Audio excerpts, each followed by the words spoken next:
Hello viewers, you are welcome in Political Science class. मैं doctor Kuldeep Singh political science से संबंधित एक बहुत इम्पोर्टेंट टॉपिक पे चर्चा करने के लिए आपके सामने उपस्थित हूँ। यह टॉपिक दरअसल में इंडियन पॉलिटी से संबंधित है, या यूं कहें कि इंडियन कॉन्स्टिट्यूशन से जुड़ा हुआ एक बहुत ही महत्वपूर्ण टॉपिक है और जिसका नाम है फंडामेंटल राइट्स या मौलिक अधिकार। मौलिक अधिकार किसी भी नागरिक के लिए बहुत इम्पोर्टेंट, बहुत ही महत्वपूर्ण अधिकार होते हैं। यही कारण है कि उन्हें संविधान में दर्ज किया जाता है, संविधान में वर्णित किया जाता है, ताकि नागरिकों की स्वतंत्रता और उनके लिए तमाम व्यवस्थाएं की जा सकें, उपयुक्त माहौल बनाया जा सके, ताकि वो अपने व्यक्तित्व का विकास कर सकें और उनके व्यक्तित्व के विकास में कोई अवरोधक या कोई रोड़ा सामने ना आए और वो अपने आप को, अपने जीवन को बेहतर बना सके। तो let's start discussion on fundamental rights. Fundamental rights are important part of Indian Constitution, which are provided in Part 3 from Article 12 to 35. There are provisions regarding fundamental rights in Indian Constitution under Articles 12 to 35. As far as fundamental rights itself are concerned, they are given under Article 14 to 32. So we will discuss them one by one. First of all, we will discuss the article that gives importance of supremacy to the fundamental rights over all laws or customs or traditions which were in fashion before commencement or application of the Indian Constitution in 1950 and after that. Here it is the Article 13 which clearly makes fundamental rights supreme.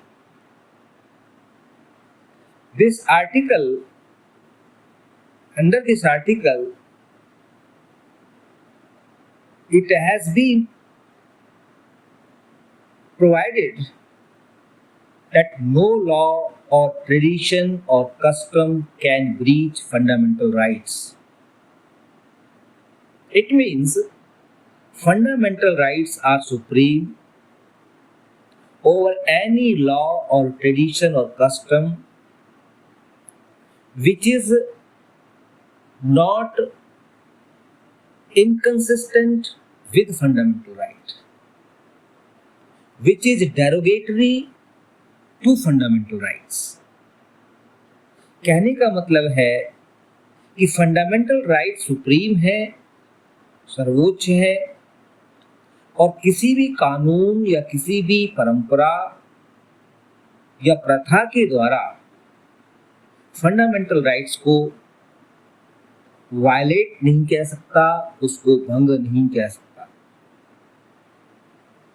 कोई भी ऐसा नियम या कानून जो fundamental rights को क्षति पहुंचाता है या उसे कहीं ना कहीं कोई नुकसान पहुंचाता है, तो वह कानून और परंपरा जारी नहीं रह सकती,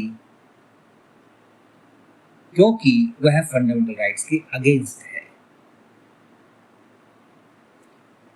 In other words, we can say that laws or customs inconsistent with or in derogation of the fundamental rights have been struck down and declared null and void under Article 13. So here it is very clear that any law or custom that is inconsistent with or in derogation of the fundamental rights has been struck down by the Indian Constitution, and such laws or customs have been declared null and void. उन्हें बिल्कुल अवैध और शून्य घोषित कर दिया गया कि कोई भी ऐसा नियम या कोई भी ऐसा कानून, कोई भी ऐसी परंपरा, चाहे वो धार्मिक परंपरा ही क्यों ना हो, अगर किसी फंडामेंटल राइट्स के अगेंस्ट जाती है तो वह शून्य मानी जाएगी। ये व्यवस्था 26 जनवरी और 1950 से लागू हो गई। इसको हम और अच्छी तरह से समझ सकते हैं कि भाई आर्टिकल 13 का जो कॉन्स्टिट्यूशनल लैंग्वेज है वो क्या है। तो let's see, article 13 provides all laws in force in the territory of India immediately before the commencement of this constitution, insofar as they are inconsistent with the provisions of this part, means fundamental rights. Part 3 shall, to the extent of such inconsistency, be void. कहने का मतलब है कि सभी कानून जो भारत क्षेत्र में लागू हैं, वो संविधान के लागू होने के बाद पूरी तरह से शून्य और अवैध घोषित हो जाएंगे यदि वो किसी भी तरह से फंडामेंटल राइट्स को नुकसान पहुंचाते हैं, तो उनके फंडामेंटल राइट्स के साथ वो इनकंसिस्टेंट हैं या फिर उनके प्रति डेरोगेटरी हैं। सेकंड प्रोविजन है, तो ये बहुत बड़ा, this was an attack on the you can say the fundamentalists और the orthodox people who wanted some traditions or laws which were you can say religious or of religious nature, and such laws inhuman in nature, or they violated today's fundamental rights, the rights which have been provided by Indian Constitution. So such laws were struck down by Indian Constitution in 1950. Another provision under Article 13 is, the state shall not make any law. पहला provision तो यह है कि उस वक्त जो कोई भी कानून जो चल रहा है 1950 में, 26 जनवरी 1950 तक लागू होने से पहले जो कानून या कोई प्रथा या कोई परंपरा चली आ रही है, वह वाइड घोषित होगी, वह नल घोषित होगी, शून्य घोषित होगी यदि वो फंडामेंटल राइट्स का वायलेशन करती है। तो दूसरा प्रोविजन यह है कि state shall not make any law which takes away or abridges the rights conferred by this part, means the part 3, that is the fundamental right. And any law made in contravention of this clause shall, to the extent of the contravention, be void. कहने का मतलब ये है कि state भी कोई ऐसा कानून नहीं बनाएगा जो किसी भी रूप में या तो फंडामेंटल राइट्स को छीनता है या उन्हें कुछ नुकसान पहुंचाता है। ठीक है, ऐसा कोई भी कानून या तो पूरी तरह से या उसका वह हिस्सा जो फंडामेंटल राइट्स को कमतर करता है या उसे कोई क्षति पहुंचाता है, वो अवैध घोषित होगा और वह शून्य होगा। तो ये दूसरा इंपॉर्टेंट प्रोविजन। अगर हम इस प्रोविजन को इस तरह से देख सकते हैं कि ये प्रोविजन भारत के संविधान का बहुत ही महत्वपूर्ण प्रोविजन है, क्योंकि यह provision it expressively provides for the doctrine of judicial review. We have a doctrine of judicial review.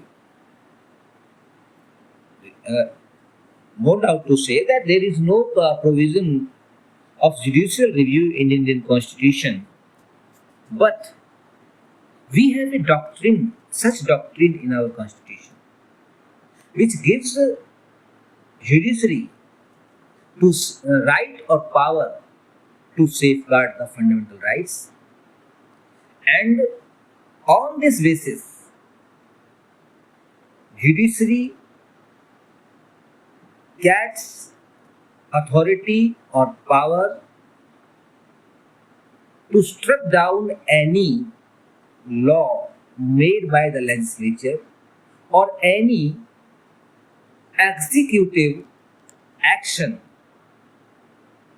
null and void if it violates the fundamental rights. It means the fundamental rights are supreme. It means the state cannot make any law that can snatch or takes away the fundamental rights from the citizens. इस तरह से यही व्यवस्था, अगर हिंदी में हम इसको इस तरह से समझ सकते हैं कि अनुच्छेद 13 इस तरह से प्रबंध करता है, उपबंध करता है कि इस संविधान के प्रारंभ से ठीक पहले भारत के राज्य क्षेत्र में प्रवृत्त सभी विधियां यानी कि कानून उस सीमा तक शून्य होंगी जिस सीमा तक वे इस भाग के उपबंधों से असंगत है। इस भाग का मतलब फंडामेंटल राइट्स वाला जो भाग है, इससे अगर वो मेल नहीं खाती है तो वो सारी की सारी विधियां, वो सारे कानून शून्य और अवैध माने जाएंगे। दूसरा प्रावधान है कि राज्य ऐसी कोई विधि या कानून नहीं बनाएगा जो इस भाग द्वारा प्रदत्त अधिकारों को छीनती है या उन्हें न्यून करती है, कम करती है, और इस प्रकार इस खंड के उल्लंघन में बनाई गई प्रत्येक विधि उल्लंघन की सीमा तक शून्य होगी। जितना वो नुकसान पहुंचाती है, जितना उल्लंघन करती है, उस सीमा तक वह शून्य मानी जाएगी।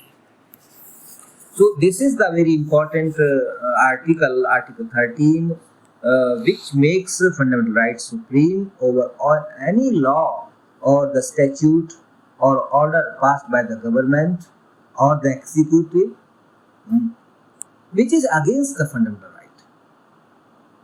Okay, let's discuss what are the fundamental rights and which rights have been provided in Indian Constitution. What is their importance? Let's see. So there are 6 fundamental rights which have been provided under Article 14 to 32. First article is right to equality, जिसको हिंदी में समानता का अधिकार कहते हैं। समानता का अधिकार अनुच्छेद 14 में दिया गया है, प्रदत्त है। तो ये जो यहाँ पर एक बात मैं और इम्पोर्टेंट बताना चाहूँगा आपको कि हमारा सबसे पहला जो फंडामेंटल राइट है वो right to equality. It means the freedom, जो हमारे फ्रीडम मूवमेंट चल रहा था और फ्रीडम मूवमेंट के दौरान ही संविधान लिखने की एक एक्सरसाइज, एक कवायद शुरू हो गई थी और संविधान सभा इसके लिए गठित की गई थी। तो संविधान सभा ने ड्राफ्टिंग कमेटी के द्वारा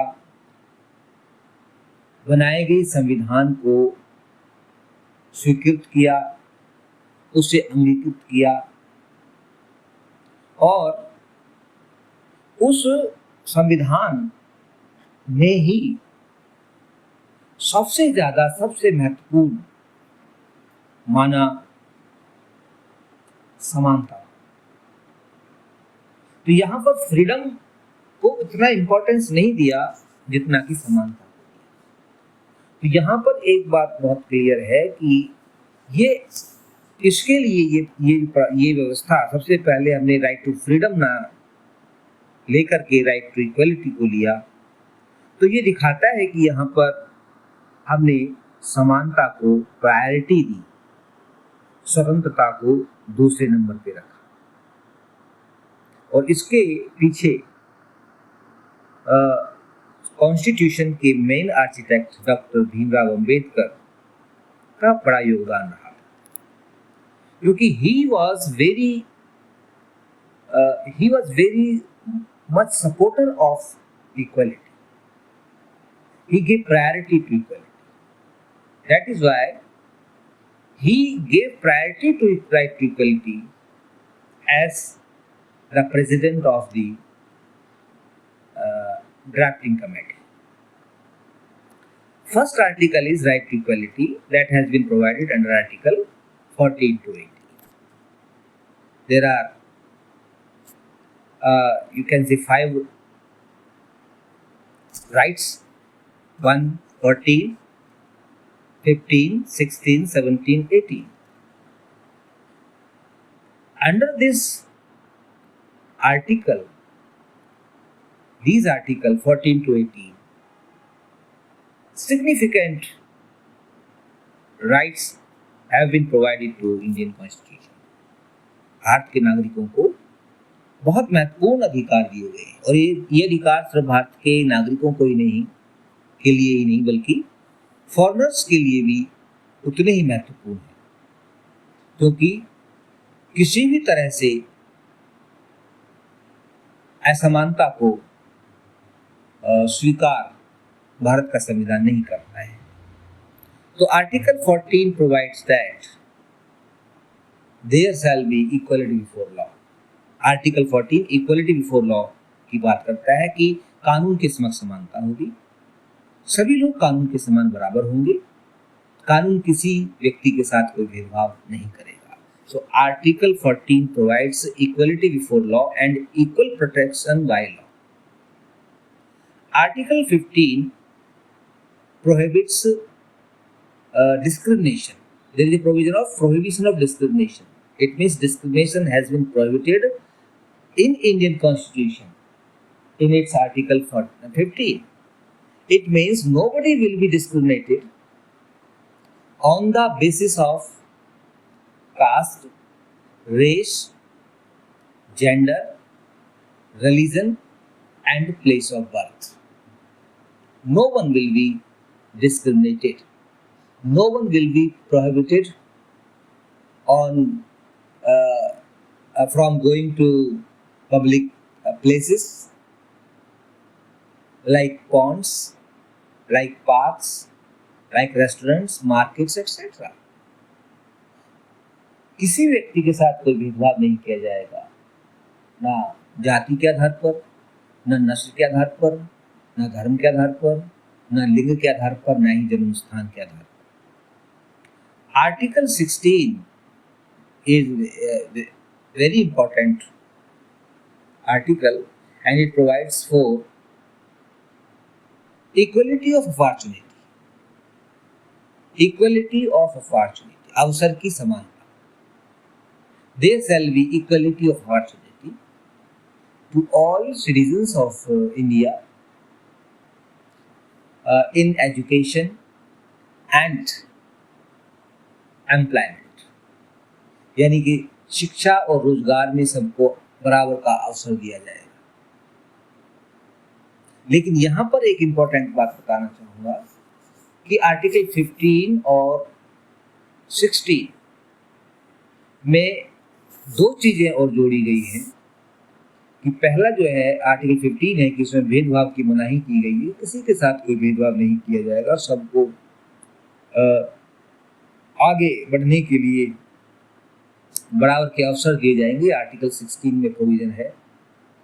तो 15 के तहत ये व्यवस्था की गई कि शिक्षा के क्षेत्र में जो socially and educationally backward people हैं उनके लिए एफर्मेटिव एक्शन की व्यवस्था की गई है कि एफर्मेटिव एक्शन के तहत एक सकारात्मक भेदभाव के तहत उन्हें अपलिफ्ट करने के लिए विशेष कदम उठाए जा सकते हैं। स्टेट गवर्नमेंट या यू कैन से गवर्नमेंट विल डू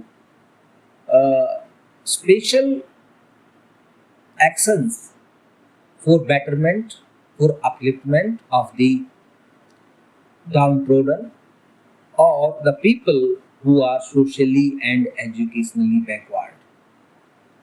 ये 15 के तहत व्यवस्था है एजुकेशन के क्षेत्र में, शिक्षा के क्षेत्र में। अगर आज वर्तमान समय में शैक्षणिक संस्थानों में रिजर्वेशन है शेड्यूल कास्ट, शेड्यूल ट्राइब और ओबीसी के लिए, तो ये आर्टिकल 15(4) के तहत व्यवस्था है। आर्टिकल 15(4) में ये व्यवस्था की गई है कि सामाजिक और आर्थिक रूप से पिछड़े वर्गों के लिए शैक्षणिक संस्थाओं में आरक्षण की व्यवस्था की जाएगी। अगला जो अधिकार और आर्टिकल है वो है 16, जिसमें अवसर की समता की बात कही गई है, equality of opportunity of equality की बात कही गई है, इक्वलिटी ऑफ अपॉर्चुनिटी की बात कही गई।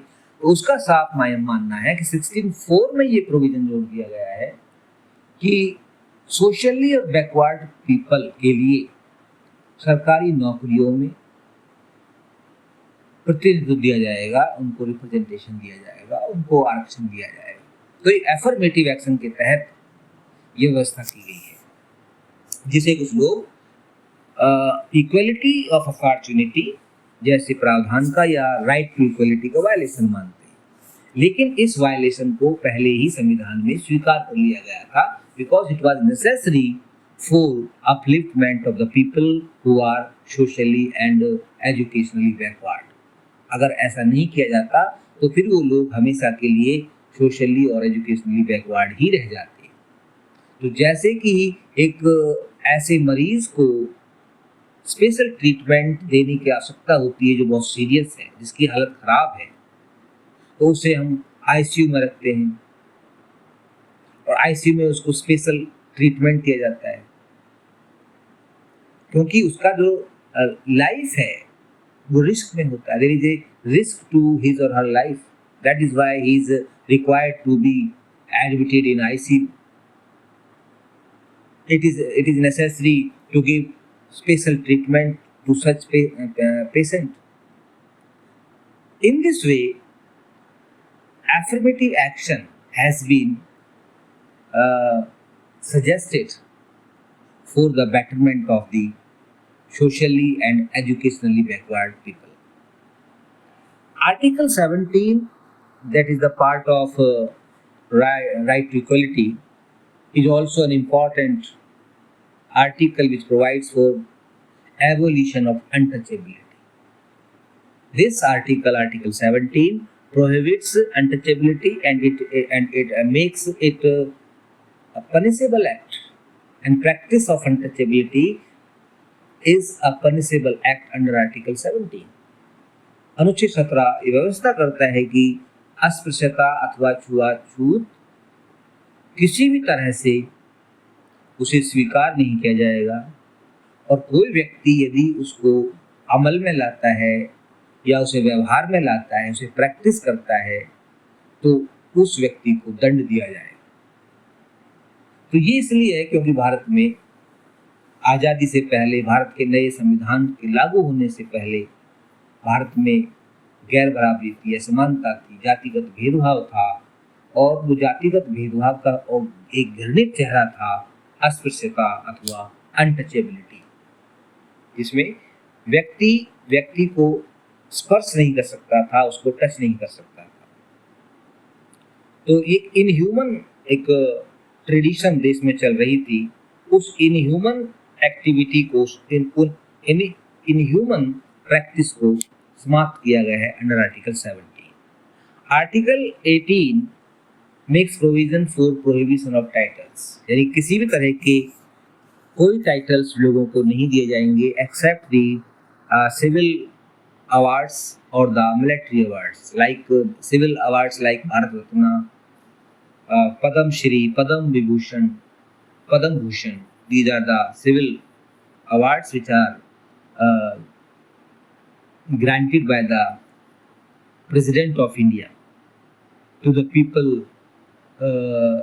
for playing important role in social welfare or in the field of science or in the field of sports or literature, etc. And some military awards are also given to the military men, the people related with military, like Paramveer Chakra, that is the supreme award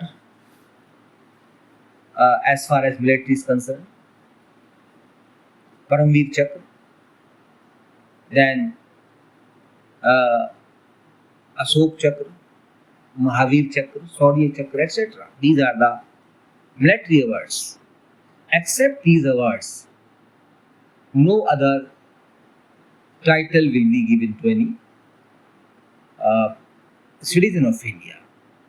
So this has been prohibited, that no one will get any title from any other country also. Another important second one right is the right to freedom. This is in second article. स्वतंत्रता का अधिकार अनुच्छेद 19 से 22 में दिया गया है और इसमें कुछ अहम स्वतंत्रताएं नागरिकों को प्रदान की गई हैं. Some important freedoms have been provided to the Indian citizens. इसमें बेहद खास जो व्यवस्था है वो आर्टिकल 19 के तहत है. Under Article 19, 6 types of freedoms have been provided to Indian citizens. Here, one thing is remarkable that freedoms provided under Article 19 are for Indian citizens only. They are not for foreigners. So these 6 freedoms are, number 1, Article 19 का 1 में जो ये provisions हैं वो क्या है. Number 1, freedom of speech and expression. हर नागरिक को भाषण और अभिव्यक्ति की स्वतंत्रता है. वो अपने विचार व्यक्त कर सकता है भाषण के माध्यम से या लिख करके, पुस्तक के माध्यम से, आर्टिकल के माध्यम से वो अपने विचार अभिव्यक्त कर सकता है, पोस्टर के माध्यम से. Another important freedom is freedom of association or union. It means Article 19 में ही व्यवस्था है कि भारत के नागरिकों को समुदाय या संघ या समुदाय बनाने का अधिकार होगा.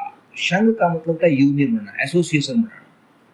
और इसी के तहत जो पार्टीज हैं, पॉलिटिकल पार्टीज और बहुत सारे प्रेशर ग्रुप्स हैं, बहुत सारी यूनियंस हैं, वो सब इसी व्यवस्था के तहत वो लोग बनाते हैं. बहुत सारी हमारे देश के अंदर पॉलिटिकल पार्टीज हैं तो वो इसी व्यवस्था के तहत है, क्योंकि भारत के नागरिकों को फ्रीडम है कि वो कोई एसोसिएशन बनाएं, कोई पार्टी बनाएं, कोई यूनियन बनाएं. तो फ्रीडम ऑफ एसोसिएशन और union, freedom to form association और यूनियन. थर्ड वन इज, तीसरा है फ्रीडम ऑफ असेंबलिंग या freedom of assembly, freedom of assembly without arms, बिना हथियारों के आप शांतिपूर्वक ढंग से एकत्रित हो सकते हैं, इकट्ठा हो सकते हैं। इसको कह सकते हैं कि freedom of holding meeting, meeting करना, बैठक करना, रैली करना, कोई सभा करना, ये अधिकार, ये फ्रीडम आपको आर्टिकल 19 में मिली हुई है। तो freedom of assembly without arms. अगला है freedom of movement through out the country. देश में कहीं भी कोई व्यक्ति घूम फिर सकता है, कहीं भी आ जा सकता है, उसके लिए कोई वीज़ा की ज़रूरत नहीं है, कोई परमिशन की ज़रूरत नहीं है। बस आप गाड़ी में बैठिए, बस में बैठिए, एरोप्लेन में बैठिए, ट्रेन में बैठिए, टिकट कटाइए और जाइए। तो आपको कहीं भी आने जाने का अधिकार देता है आर्टिकल 19 भारत के। इसी से जुड़ा हुआ अगली जो फ्रीडम है वो है freedom of residence and settlement in any part of the country. देश के किसी भी हिस्से में रहने और बसने, वहां पर निवास स्थान बनाने का अधिकार है हर नागरिक को। तो किसी भी राज्य का व्यक्ति दूसरे राज्य में जाके रह सकता है और रह रहे हैं बहुत सारे लोग। तो ये इसी फ्रीडम, इसी आज़ादी की वजह से है जो हमें आर्टिकल 19 के तहत मिली हुई है। और लास्ट जो फ्रीडम है जो हमें आर्टिकल 19 से मिलती है, that is freedom of profession, freedom of profession or to practise any you can say work or trade or business etcetera. हम कोई भी काम कर सकते हैं, हम व्यापार कर सकते हैं, नौकरी कर सकते हैं, यानी अपनी आजीविका की पूर्ति के लिए हम कुछ भी काम करने के लिए स्वतंत्र हैं। But condition is that the work which we are going to do should not be or must not be illegal। वो गैर कानूनी नहीं होना चाहिए, अवैध नहीं होना चाहिए। अवैध कार्य को छोड़ करके और हम बाकी सारे काम कर सकते हैं। तो these are 6 freedoms which have been provided under Article 19 to Indian citizens। Article 20 बहुत इंपॉर्टेंट राइट प्रोवाइड करता है और यह उस स्थिति में लोगों को यह अधिकार मिलता है जब कोई व्यक्ति किसी को गिरफ्तार किया जा रहा हो, गिरफ्तार करने से पहले गिरफ्तार जब व्यक्ति को किया जा रहा हो, तब ये अधिकार लोगों को मिला हुआ है। और क्या व्यवस्था की गई है इसके अंदर आर्टिकल 20 में? इसमें यह व्यवस्था की गई है कि no one can be held responsible या held you can say guilty for any crime that was not done by him। किसी भी ऐसे अपराध के लिए जो किसी व्यक्ति ने नहीं किया है, उसके लिए उसे दोषी नहीं ठहराया जा सकता।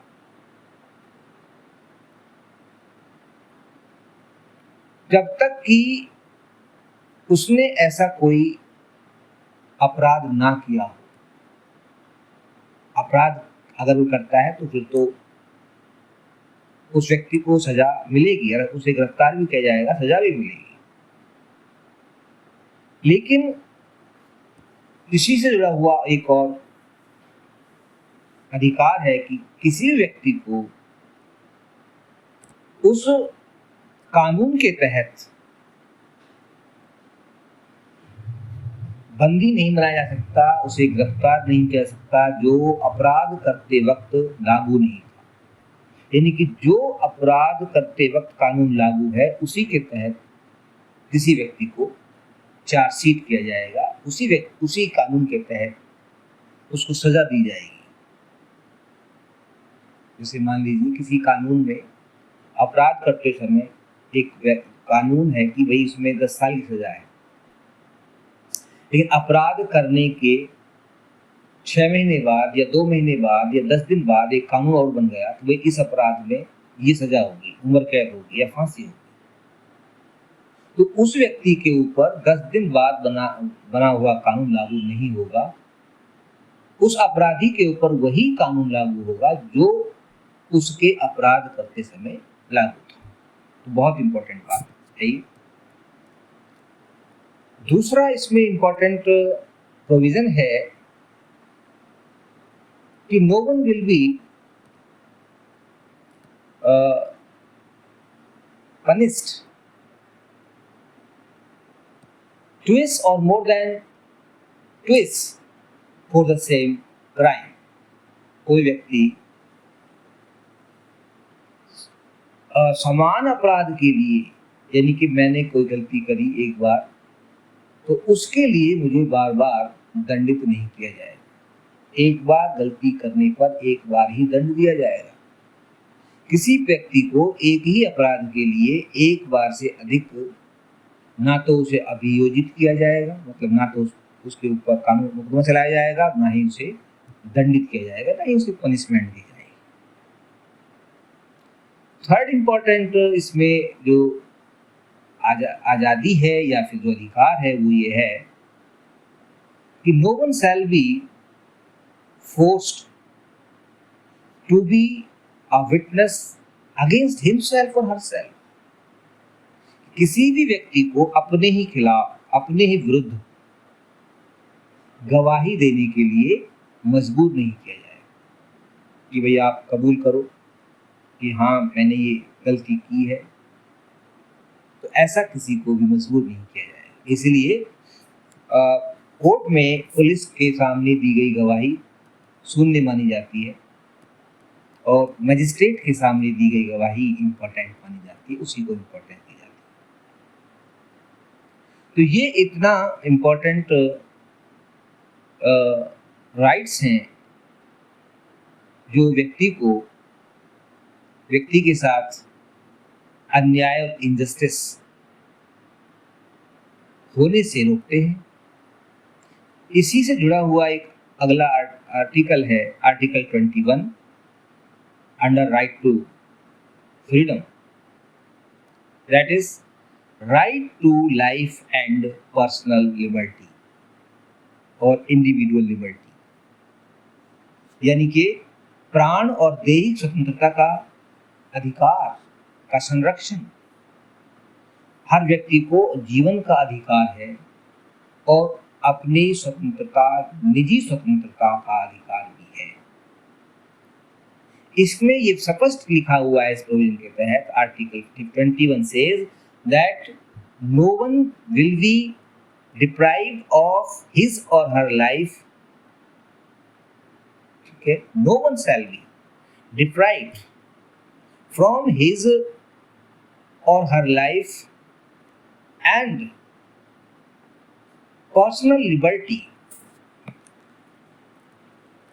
except the procedure established by law। किसी भी व्यक्ति को कानून के द्वारा स्थापित प्रक्रिया के तहत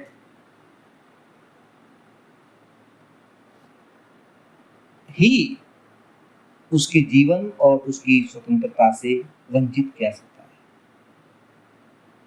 यानी कि अगर हमें किसी के प्राण को या किसी के लाइफ को लेना है, यानी उसने ऐसा अपराध कर दिया है कि उसको मृत्यु दंड दिया जाना जरूरी है, तो इसके लिए भी एक प्रोसीजर है and that procedure must be followed कि उस व्यक्ति के ऊपर मुकदमा चले, उसके खिलाफ चार्जशीट पेश हो, उस चार्जशीट पर बहस हो, उसको भी अपनी बात कहने का मौका दिया जाए, अपने आप को निर्दोष और बेगुनाह साबित करने का अवसर दिया जाए, फिर उसके खिलाफ आरोप तय किए जाएं, सिद्ध किए जाएं, और फिर जब वो आरोप सिद्ध हो जाए, वो दोषी सिद्ध हो जाए, फिर उसको सजा दी जाए, और वो सजा फिर मृत्युदंड भी हो सकती है। तो इसको हम कहते हैं कि हम किसी की लाइफ को ले सकते हैं, but by the process established by law. अगला ये जो राइट टू लाइफ बहुत ही कॉम्प्रहेंसिव राइट है ये। इसके अंदर स्वास्थ्य और जो हमारा स्वच्छ पर्यावरण, क्लीन एयर, क्लीन एनवायरनमेंट, ये सब इसके इसी अधिकार के तहत आते हैं। बहुत व्यापक अधिकार है। अब आर्टिकल 21A ये पार्ट बना दिया गया है आर्टिकल 21 का ही, और राइट टू फ्रीडम का ही ये पार्ट बना दिया गया है। हालांकि ये थोड़ा सा अलग राइट है, और वो है right to education. Article 21A which has been added to the constitution by 86th amendment in 2002 में 86वें संशोधन द्वारा अनुच्छेद 21A जोड़ा गया, 21 का जोड़ा गया, जिसके द्वारा 6 से 14 साल के बच्चों को शिक्षा का अधिकार दिया गया है। तो फिर इसमें एक प्रोविजन जोड़ा गया कि the state shall make arrangement for free and compulsory education for the children from 6 to 14 years old। अगर कोई बच्चा 6 से 14 साल का है तो उसको फ्री और कंपल्सरी एजुकेशन मिलेगी, निःशुल्क और अनिवार्य शिक्षा देने के लिए स्टेट जो है प्रयास करेगा। तो यहाँ एक इम्पोर्टेंट बात यह है कि 86वें संशोधन के द्वारा ही एक और व्यवस्था जोड़ी गई थी, और थी फंडामेंटल ड्यूटी में 11वां एक फंडामेंटल ड्यूटी जोड़ा गया है पार्ट 4A में, और आर्टिकल 51A जिसमें फंडामेंटल ड्यूटीज को जोड़ा गया था बाद 42nd अमेंडमेंट के द्वारा। अब उसमें 86th अमेंडमेंट के द्वारा एक और व्यवस्था, एक और ड्यूटी जोड़ दी गई है। अब इस तरह से 11 फंडामेंटल ड्यूटीज की संख्या 11 हो गई है, और वो भी शिक्षा से जुड़ा हुआ है, जिसमें व्यवस्था की गई है कि हर माँ बाप की का ये कर्तव्य होगा कि वह अपने 6 से 14 साल के बच्चों को पढ़ाने के लिए प्रयास करें, विशेष कदम उठाए। ये उनकी जिम्मेदारी है। अगला जो आर्टिकल है, या जो अगला जो राइट है, वो राइट टू फ्रीडम के तहत ये अगला जो आर्टिकल है वो है article 22, which is regarding arresting of anyone and protecting him or her from illegal arrest, or you can say जिसको हम प्रिवेंटिव डिटेंशन भी कह देते हैं, कि अरेस्ट और प्रिवेंटिव डिटेंशन ये दो चीजें हैं।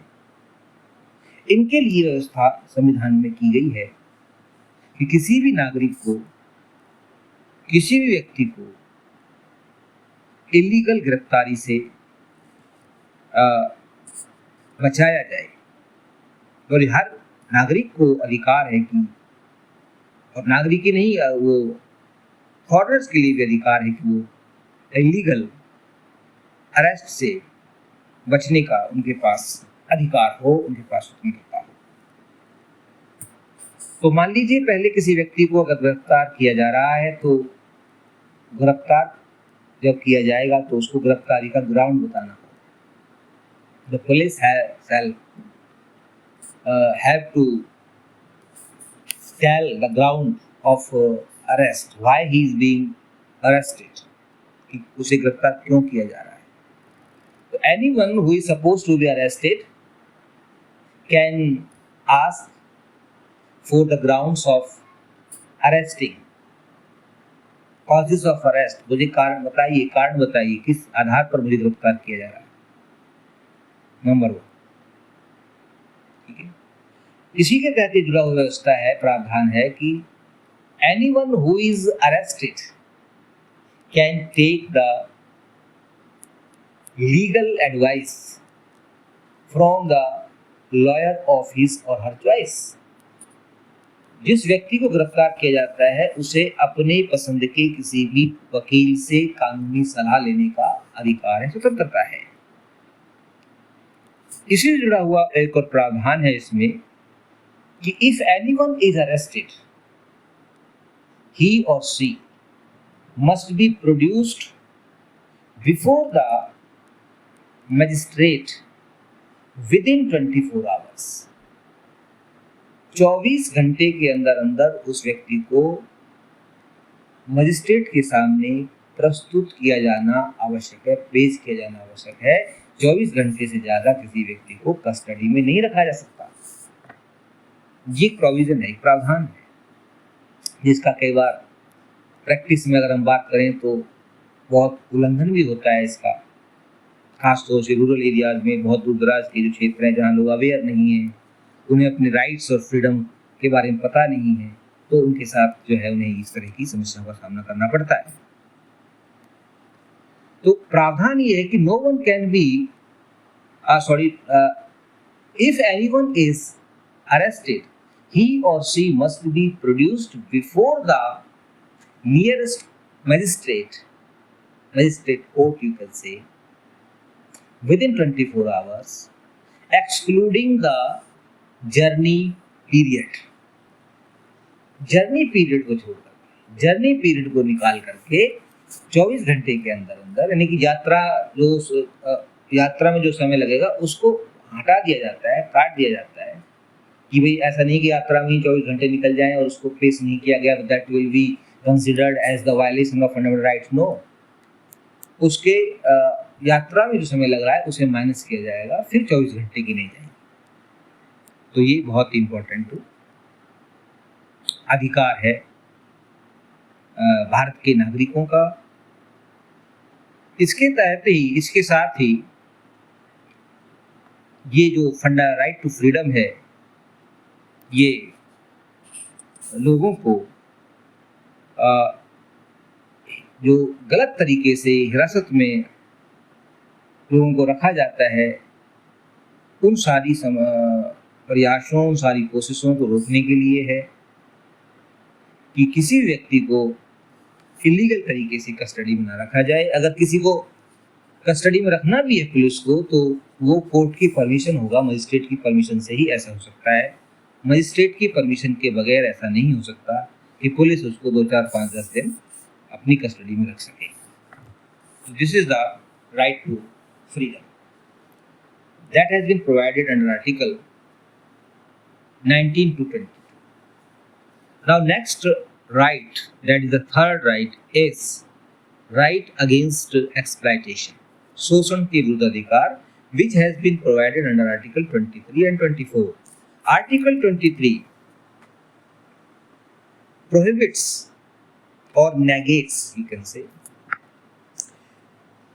traffic in human and begar, that is the forced labor, in any form. No one shall be forced to work without wages, that is called begar। begar का मतलब है कि कोई भी ऐसा काम व्यक्ति से करवाया जाए और उसके लिए कोई वेतन या कोई उसको मजदूरी ना दी जाए, पारितोषिक ना दिया जाए, ऐसे काम को हम कहते हैं बेगार, जो कि पहले, आज़ादी से पहले भारत में चलता था कि कुछ लोगों को, गरीब जो लोग होते थे, उन्हें अमीरों के यहाँ या सामंतों के यहाँ या दबंगों के यहाँ पर निःशुल्क या फ्री में मुफ्त काम करना पड़ता था और उन्हें उसके लिए कोई वेजेस नहीं दिए जाते थे। That was the forced labour. उसके साथ ही ह्यूमन ट्रैफिक, मतलब कि किसी व्यक्ति को खरीदना, बेचना, मानव तस्करी इसको कहते हैं। तो मानव तस्करी को भी रोक दिया गया है। पहले क्या था कि गुलाम खरीदे और बेचे जाते थे, लोगों को गुलाम के तौर पर खरीदा जाता था, बेचा जाता था। बतौर बाकायदा उनकी मंडियां सस्ती थी, मार्केट्स होती थी, वो यहाँ पर गुलाम मिलते हैं, तो उस व्यवस्था को खत्म कर दिया गया है जिसे कहते हैं मानव तस्करी। अनुच्छेद 23 के तहत अनुच्छेद 23(2) में ये व्यवस्था की गई है कि राज्य को सार्वजनिक उद्देश्यों के लिए अनिवार्य सेवा लागू करने का हक होगा। यानी कि मान लीजिए कोई ऐसा काम है जो देश हित में, राष्ट्र हित में जरूरी है, तो उसके लिए कंपल्सरी या मैंडेटरी सर्विस किसी भी नागरिक से ली जा सकती है। वहां पर ये कानून फिर लागू नहीं होगा, कि ये अधिकार नहीं लागू होगा कि भाई आप तुमसे बलात्कार श्रम करवा रहे हैं या फिर फोर्स्ड लेबर करवा रहे हैं, जो कि हमारी मर्जी नहीं है।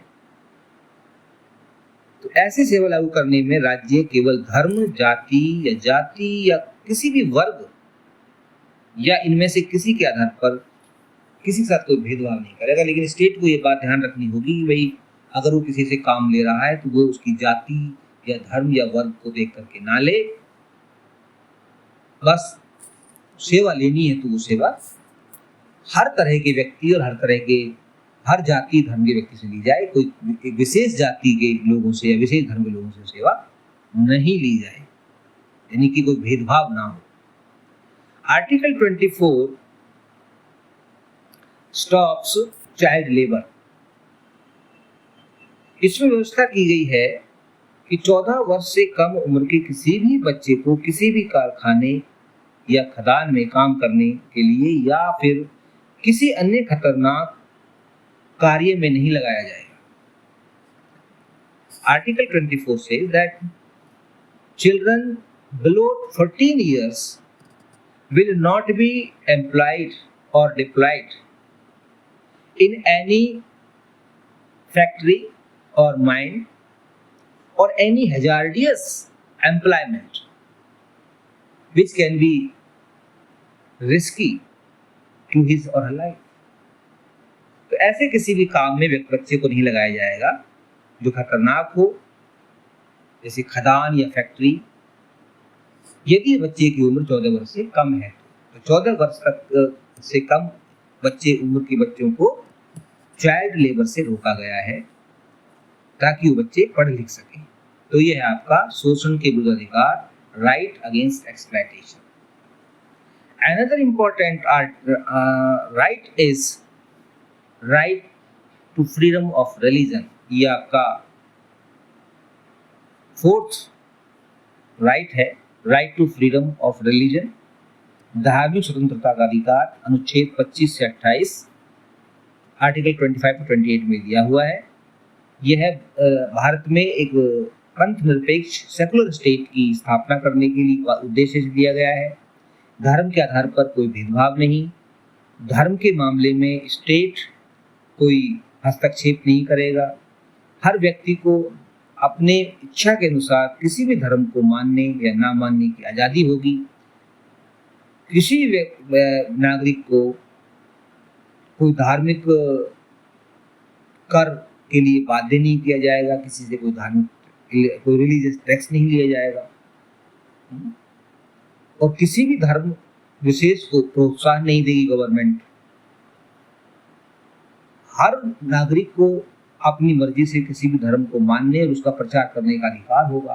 तो ये कुछ इम्पोर्टेंट जो है इसमें अधिकार दिए हुए हैं धर्म से संबंधित। आर्टिकल 25 में व्यवस्था है कि अंतःकरण धर्म के आचरण की स्वतंत्रता और धर्म का प्रसार करने की आजादी हर नागरिक को होगी।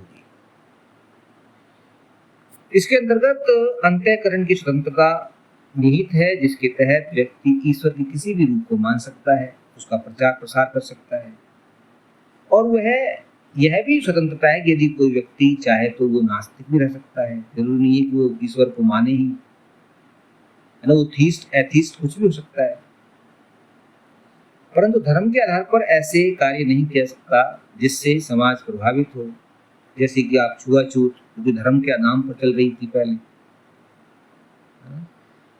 धर्म भी उसको जो है सपोर्ट करता था, लेकिन अब उसको हम धर्म के नाम पर छुआछूत को आप किसी के साथ प्रैक्टिस में नहीं ला सकते, मानव दुर्व्यवहार नहीं कर सकते, या फिर सामाजिक परिवेश में किसी को भी धर्म के आधार पर छोटा, बौना या नीच कहना ये पूरी तरह से निषिद्ध किया गया है।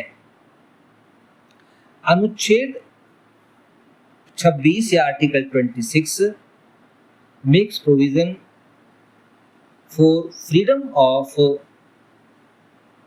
मैनेजमेंट ऑफ रिलीजियस अफेयर्स, यानी कि नागरिकों को अपने धार्मिक कार्यों के प्रबंधन की स्वतंत्रता है। कोई भी व्यक्ति अपने धार्मिक कार्यों का, अपने धर्म का जो है वो प्रबंधन कर सकता है, धार्मिक संस्थाएं स्थापित कर सकता है, उनके पोषण का और अपने धर्म संबंधी कार्यों के प्रबंधन करने का अधिकार उसको प्राप्त होता है। अनुच्छेद article 27 makes provision for freedom from giving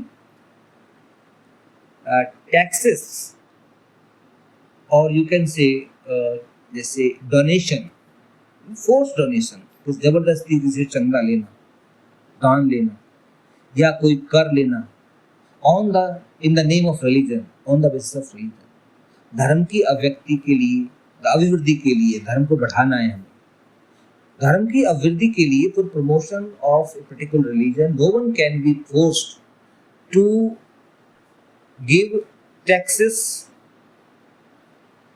Okay. Another important freedom is regarding religion is freedom of not attending religious education। धार्मिक शिक्षा में शामिल ना होने की स्वतंत्रता, यानी कहीं पर अगर धार्मिक शिक्षा दी जा रही है तो वहां पर उसमें उपस्थित होना ना होना नागरिक की मर्जी है, व्यक्ति की मर्जी है। कोई उसको जबरदस्ती उस धार्मिक शिक्षा में जबरदस्ती शामिल नहीं कर सकता। तो इससे जुड़े हुए कुछ उपबंध हैं, जैसे कि छोटे छोटे और भी प्रावधान है, जैसे कि राज्य निधि या राज्य या सरकारी जो जिसमें धन लगा हुआ है, गवर्नमेंट फंडेड जिसको हम कहते हैं, तो गवर्नमेंट फंडेड कोई भी एजुकेशनल इंस्टीट्यूशन, कोई भी शैक्षणिक संस्थान, शिक्षा संस्था में धार्मिक शिक्षा नहीं दी जाएगी। राज्य निधि से पूर्णतः पोषित, यानी कि जो स्टेट गवर्नमेंट या स्टेट द्वारा जिस भी संस्था को धार्मिक वो चाहे वो शैक्षिक संस्था है, एजुकेशनल इंस्टीट्यूट, उसको अगर फंड दिया जा रहा है तो उसमें फिर धार्मिक शिक्षा नहीं दी जाएगी। दूसरा प्रोविजन है राज्य द्वारा मान्यता प्राप्त संस्थाओं में लोगों की सहमति से धार्मिक शिक्षा दी जा सकती है। यानी राज्य द्वारा मान्यता प्राप्त है लेकिन वो सरकारी नहीं है, प्राइवेट है, तो उनमें लोगों की सहमति से धार्मिक शिक्षा दी जा सकती है और वहां पर कोई धार्मिक शिक्षा दी जा रही है तो उसमें भी किसी को जबरदस्ती शामिल होने के लिए नहीं कहा जा सकता है। तीसरी इंपॉर्टेंट बात है कि राज्य निधि से या स्टेट फंडेड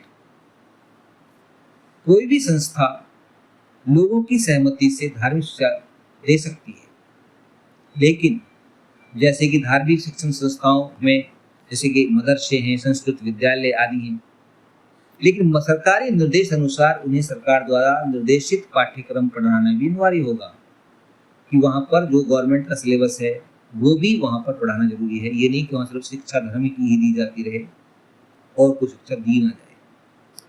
और चौथी इंपॉर्टेंट बात यह है कि न्यास या ट्रस्ट द्वारा स्थापित संस्थाओं में धार्मिक शिक्षा दी जा सकती है, लेकिन वहां भी किसी को जबरदस्ती उस शिक्षा में शामिल होने के लिए विवश नहीं किया जा सकता। तो इससे संबंधित जो है ये इंपॉर्टेंट प्रोविजन है, धर्म से लेकर के, धर्म की आजादी से लेकर के, धर्म स्वतंत्रता से लेकर के। अगला जो राइट है वो है हमारा fifth right, that is cultural and educational rights, सांस्कृतिक एवं शैक्षणिक अधिकार, जो कि अनुच्छेद 29 और 30 में दिए गए हैं, which have been provided under article 29 to 30। इसमें जो 29 जो प्रावधान करता है, ये जो आर्टिकल, यहाँ एक बहुत इंपॉर्टेंट बात बताना चाहूँगा कि ये जो अधिकार हैं, these are for minorities, ये अल्पसंख्यकों के लिए हैं कि ताकि वो भी अपने धर्म, अपनी संस्कृति, अपनी भाषा को पोषित कर सकें, उनका पल्लवन कर सकें और उनकी अभिवृद्धि कर सकें। ठीक है, तो ये जो अनुच्छेद 29-29 इसमें व्यवस्था है कि एक नागरिक के अपनी भाषा, लिपि या संस्कृति को संरक्षित करने के अधिकार होंगे। ठीक है, it means article 29(1) protects the right of a citizen,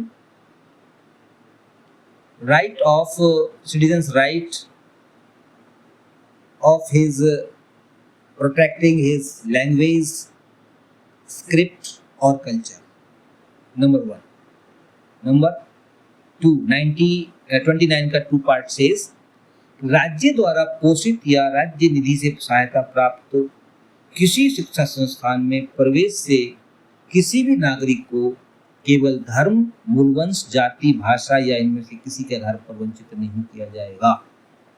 No one shall be prohibited from admission in any educational institution funded by the government, okay, on the basis of religion, creed, caste, language, okay, etc. लेकिन यहाँ पर ये बात गौर करने वाली है कि कुछ संस्थाएं अल्पसंख्यक संस्थाएं हो सकती हैं, माइनॉरिटी इंस्टीट्यूशंस हो सकती हैं, जहाँ पर माइनॉरिटीज के लिए कुछ परसेंट रिजर्वेशन हो सकता है। ठीक है, लेकिन फिर भी वहाँ पर जो दूसरे लोग हैं उन्हें इस आधार पर नहीं रोका जाएगा कि आप तो माइनॉरिटी नहीं है या आप तो मेजॉरिटी नहीं है। धर्म के आधार पर, जाति के आधार पर किसी को भी किसी शैक्षणिक संस्थान में एडमिशन लेने से रोका नहीं जाएगा। आर्टिकल 29 का प्रोविजन 2 पार्ट 2 कहता है। अब आर्टिकल 30 है। 30 में भी 2 प्रोविजन है। 30 का 1 पार्ट है में कहा गया है कि अल्पसंख्यक समुदायों को अपनी संस्थाओं को स्थापित करने और उनका प्रबंध करने का अधिकार होगा। यानी कि minorities will have right to have or to establish their educational institutions and also they can manage them. वो उनको मैनेज भी कर सकते हैं, स्थापित कर सकते हैं, मैनेज कर सकते हैं। दूसरा, ये भी कहा गया है कि सरकार को अल्पसंख्यक प्रबंधन के तहत किसी भी संस्था के साथ भेदभाव नहीं करना चाहिए। तो ये जो इम्पोर्टेंट राइट्स है, right cultural and educational rights which have been given to the minorities in speciality or in particularity, जो अल्पसंख्यकों को देश का एक हिस्सा बनाता है और उन्हें अपनी संस्कृति, अपनी भाषा और अपने धर्म को संरक्षित करने का अधिकार देता है। Last one is the most important right, that is the right to constitutional remedies, संवैधानिक उपचारों का अधिकार, which has been provided under Article 32. This article is so important that Dr. B.R. Ambedkar, who was the main architect of Indian Constitution or the father of Indian Constitution, who said that right to constitutional remedies or Article 32. Article 32 is the heart and soul of Indian Constitution. Bharat के संविधान की आत्मा और उसका हृदय और आत्मा है आर्टिकल 32। क्योंकि अगर आर्टिकल 32 को अगर निकाल दोगे तो फिर संविधान जो है वो एक तरह से निष्प्राण हो जाएगा और उसमें उसकी जो हृदय है निकल जाएगा तो निष्प्राण हो जाएगा। Article 32, there is a provision that under Article 32, anyone can have right to move to the Supreme Court directly in case of violation of fundamental rights. It means if fundamental rights of anybody are violated, then he or she can directly move to the Supreme Court for protection of his or her fundamental rights. This is a very important article. इसी से जुड़ा हुआ एक अनुच्छेद और है 226 to 26, जो fundamental rights की वायलेशन होने पर नागरिकों को अपने हाई कोर्ट्स में डायरेक्टली जाने का अधिकार देता है। तो ये इतना इंपॉर्टेंट राइट है कि अगर आपके पांचों मौलिक अधिकार आपसे छीने जाते हैं तो आपको ये प्रोटेक्शन देता है article 30। It gives you protection shield. और अगर आपके कोई अधिकार छीने जाते हैं, उनका कोई उल्लंघन होता है, तो आप सीधे उन अधिकारों के बचाव के लिए या उनकी बहाली के लिए सीधे सुप्रीम कोर्ट में जा सकते हैं, जबकि सीधे सुप्रीम कोर्ट में पहुंचना बहुत ही मुश्किल होता है। किसी भी विवाद का की शुरुआत छोटे कोर्ट से होती है, फिर वो डिस्ट्रिक्ट कोर्ट में जाता है, फिर वो हाई कोर्ट में जाता है, देन सुप्रीम कोर्ट में जाता है। But in case of violation of fundamental rights, we have right to move directly to the Supreme Court. So, these are the 6 fundamental rights which have been provided to Indian citizens, and some of them are provided to foreigners also, which are very important for the welfare and development of the Indian citizens, without which no one can imagine of betterment, no one can imagine of progress. So let's see what is the purpose of the fundamental rights, and what is the significance of fundamental rights in the views of Dr. B.R. Ambedkar. The purpose of the fundamental rights is to preserve individual liberty and democratic principles based on equality of all members of society. Fundamental rights का उद्देश्य क्या है? Fundamental rights का उद्देश्य व्यक्तिगत स्वतंत्रता और लोकतांत्रिक सिद्धांतों को संरक्षित करना है। पर्पस, फंडामेंटल राइट्स का पर्पस है इंडिविजुअल लिबर्टी को बचाना, साथ ही साथ डेमोक्रेटिक प्रिंसिपल्स, लोकतांत्रिक सिद्धांतों को बचाना। ओके, अनदर दूसरा जो है, इसमें डॉक्टर अंबेडकर ने खुद कहा है कि doctor Ambedkar, the main architect of the Indian constitution, said that the responsibility of the legislature is not just to provide fundamental rights but also and rather more importantly to safeguard them. अब यहाँ doctor Ambedkar ने बहुत important बात कही है कि state के लिए स्टेट की क्या जिम्मेदारी है, लेजिस्लेचर की क्या जिम्मेदारी है। डॉक्टर अंबेडकर ने साफ साफ शब्दों में कहा था कि लेजिस्लेचर की का उत्तरदायित्व, उसकी जिम्मेदारी सिर्फ फंडामेंटल राइट्स या मौलिक अधिकारों को प्रोवाइड करना नहीं है, सिर्फ उनका प्रावधान करना ही नहीं है, बल्कि उसकी ड्यूटी है कि वो फंडामेंटल राइट्स को सेफगार्ड करे, उनकी रक्षा करे। तो इस तरह से ये फंडामेंटल राइट्स से जुड़ा हुआ जो आपका एक टॉपिक है वो लगभग जो है समाप्त हो जाता है। हमने बहुत सारी बातें इसमें कवर की हैं। फंडामेंटल राइट्स इम्पोर्टेंट हैं हर नागरिक के लिए। हर नागरिक को इन अधिकारों को समझना चाहिए, जानना चाहिए।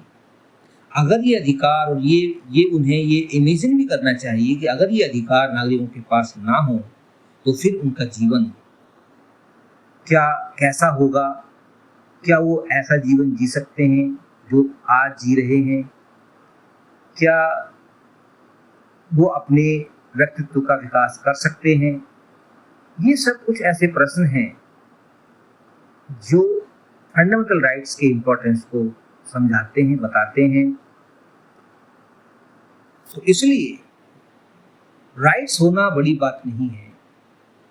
बड़ी बात यह है कि नागरिकों को उन राइट्स के बारे में पता हो, राइट्स के बारे में जानकारी उन्हें हो और वो लोग जागरूक हों, नागरिक जो है वो जागरूक हों, उनमें सतत जागरूकता बनी रहे, तभी नागरिकों के अधिकार और उनकी स्वतंत्रता सुरक्षित रहती है। लास्की ने कहा था मुझे उनकी एक बात याद आती है। जब उनसे पूछा गया कि भाई कैसे हम अपनी स्वतंत्रता को बचा सकते हैं, क्या हमें कीमत चुकानी पड़ेगी अपनी स्वतंत्रता को बचाने के लिए, तो Laski said, eternal vigilance is the real price of the liberty. यानी कि अगर आपको अपने अधिकार, अपनी स्वतंत्रता बचानी है तो उसका एक ही कीमत है, उसकी एक ही मूल्य है, उसका एक ही प्राइस आपको देना होगा, वो है आप इटर्नली लगातार जागरूक बने रहें। कि जिस दिन आप जागरूक नहीं रहेंगे, आपकी सावधानी हट जाएगी, उस दिन दुर्घटना घटना बिल्कुल संभव है। हो सकता है कि आपकी आज़ादी चली जाए, आपके अधिकार चले जाएं। तो इसलिए जरूरी है कि आपके अधिकार, आपकी आज़ादी आपके पास रहे। तो you will have to be eternally vigilant, you will have to be aware of your rights and freedom. इसी तरह से आप अपने अधिकारों की, अपनी स्वतंत्रता की रक्षा कर सकते हैं। तो इस वीडियो को यहीं ख़त्म करते हैं। वीडियो बहुत लंबा हो गया है, 1 घंटे ज़्यादा का समय हो गया है।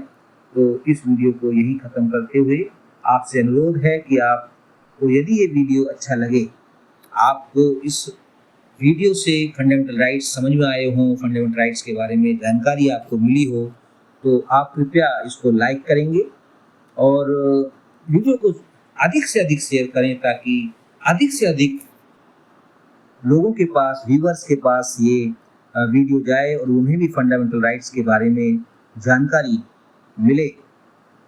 साथ ही साथ यदि आपने मेरा चैनल का जो चैनल का नाम है understanding politics and political science, ये यदि आपने सब्सक्राइब नहीं किया है तो कृपया आपसे सब्सक्राइब करें, ताकि आपको आने वाली वीडियोस की समय पर जानकारी मिलती रहे। आपका बहुत बहुत धन्यवाद। Thank you very much.